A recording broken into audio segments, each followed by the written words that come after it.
টাকার বিনিময়ে কলকাতা পুরসভার প্ল্যান পাশ করাতেন কালী। কান টানলে মাথা কি আসবে? এবার কি গ্রেফতার হতে পারেন ফিরহাদ হাকিম? কলকাতা পুরসভায় দিনের পর দিন দুর্নীতি, বড় বড় নেতাদের আড়ালে থাকা এই কালীরা কিভাবে সবটা প্ল্যান করত?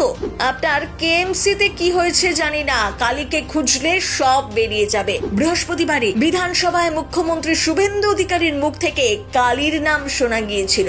আপনার কেএমসিতে কি হয়েছে আমরা জানি না, আপনার কালীকে তুললে সব বেরিয়ে যাবে। দুর্নীতির মাস্টার মাইন্ড মুখ্যমন্ত্রী বলার 24 ঘন্টা যেতে না যেতেই কালী গ্রেফতার। কে এই কালী? তার সাথে কলকাতা পুরসভার প্রাক্তন মেয়র ফিরহাদ হাকিমের কি সম্পর্ক? কালীর বিরুদ্ধে আগে উঠেছে তোলাবাজির অভিযোগ। কোথায় থাকে, ঠিক কি দুর্নীতির সাথে জড়িয়ে? তারাতলা বিপর্যয়ে মৃতদের পরিবারকে রাজ্যের তরফে 10 লক্ষ টাকা আর্থিক সাহায্যের ঘোষণা করেছেন মুখ্যমন্ত্রী শুভেন্দু অধিকারী। পাশাপাশি এই ঘটনার জন্য তিনি অতীতে তৃণমূল সরকারকেই দায়ী করেন। এই প্রসঙ্গে তিনি বলেছেন, আপনার কেএমসিতে কি হয়েছে আমরা জানি না, আপনার কালীকে তুললে সব বেরিয়ে যাবে। কলকাতা কর্পোরেশনে কালী না বললে কোনো প্ল্যান হয় না, আর কালী অ্যাপয়েন্টেড বাই গ্যামাস্টিক।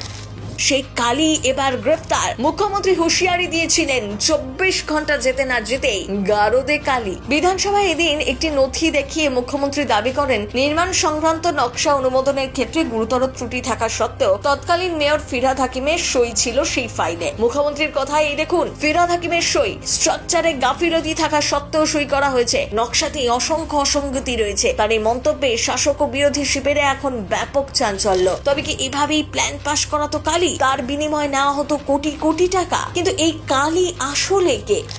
2003 সালে পশ্চিমবঙ্গ সিভিল সার্ভিস পরীক্ষায় দ্বিতীয় হন কালীচরণ। তখন তিনি ভূমি রাজস্ব দফতরে যোগ দেন। এরপর পুলিশ অফিসার হওয়ার স্বপ্নও দেখেছিলেন। 2006 সাল ওয়েস্ট বেঙ্গল পুলিশ সার্ভিস পরীক্ষা দেন। রাজ্য থেকে প্রথম হন কালীচরণ। 2008-এ রাজ্য পুলিশে যোগ। কিন্তু ডিএসপি প্রশিক্ষণ নেওয়ার সময় শারীরিক এবং পারিবারিক কারণে পুলিশের চাকরি ছেড়ে দেন। এরপরই ভূমি রাজস্ব দফতরে পুরনো পদেই ফিরে আসেন। 2009 সালে কলকাতা পুরসভার ডেপুটি ম্যানেজার হওয়ার পরীক্ষা দেন। পরীক্ষাতেও প্রথম হন। এরপর কলকাতা পুরসভার 9 নম্বর বড় অফিসে সোশ্যাল সেক্টর বিভাগে যোগ দেন। সে সময় বোর্ড চেয়ারম্যান ছিলেন তৃণমূল নেতা ফিরহাদ হাকিম। আর সেই সময় ফিরহাদ হাকিমের কাছের মানুষ হয়ে ওঠেন এই কালী। তার প্রভাব বাড়তে থাকে। এরপর 2018-তে কলকাতার মেয়র হন ফিরহাদ হাকিম। সে সময় ফিরহাদ হাকিমই কালীকে ওএসডি পদে নিয়ে আসেন। সেই কালীর দিকে এবার আঙুল তুলে দিলেন মুখ্যমন্ত্রী। সরাসরি মন্তব্য করলেন, কলকাতা কর্পোরেশনে কালী না বললে কোনো প্ল্যান হয় না।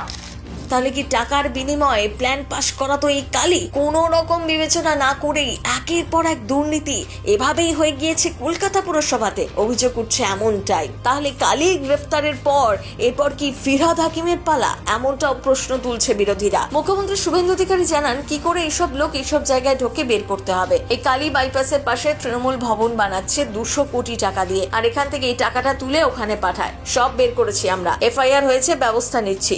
সত্যি যে ব্যবস্থা হয়ে গেল কালী, এবার তো জেলে।